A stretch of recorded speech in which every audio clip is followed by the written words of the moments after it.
I'm here with Julian Stiller in her first ever Eventing Nation interview. Very excited to be over here in England, and I'm very thankful that Julian has put me up at her place. You can see actually Will Coleman in the background watching William ride.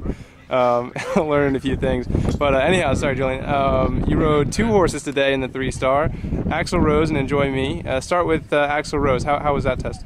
Yeah, Axel was great. I've been struggling a lot with him recently. He's a little bit difficult with his tongue, and I was really pleased with his test. I rode very conservatively, but you know, he got a 60, which I think was fair, and there's a lot to improve on, but I'm really pleased.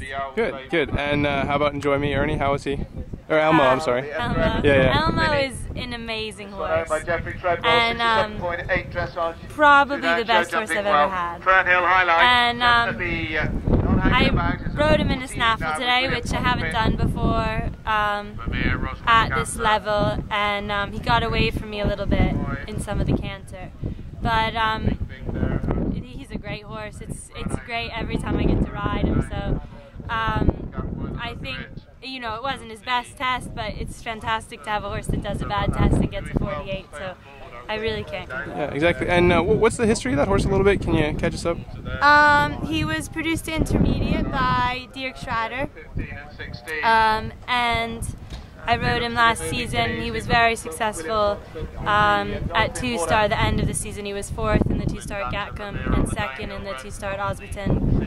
And at Osberton, he was only beaten by a horse that had started at Badminton twice. And he's a very special horse, and he can be.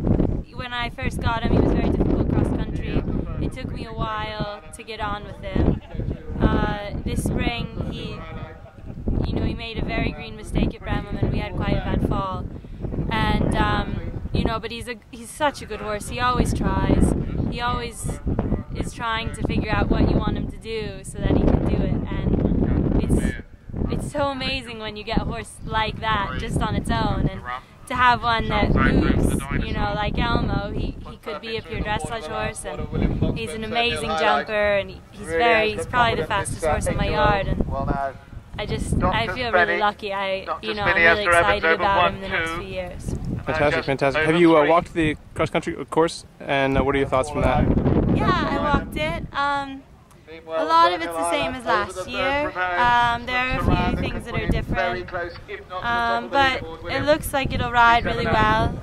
Both my horses are still quite green at this level, and I don't plan, especially with Elmo, I don't plan to go fast. Just to have a good ride around here. And I think it'll be a good experience. And just last question, a quick change of pace. What's it like being a U.S. rider over here, kind of in the mecca of eventing? I mean, how do you find it over here? It was really hard. The first couple years that I lived in England was really hard. But now it's great. I mean, I've been training with Toddy for 2.5, almost 3 years, and he's amazing. He's really amazing, and he gives me a lot of confidence. And I live here now, so I mean, I've lived in England now longer than I lived in Virginia, and it's fantastic. I mean, I can't imagine ever being anywhere else. Fantastic, Jules. Well, thank you so much, and good luck the rest of the weekend. Thank you.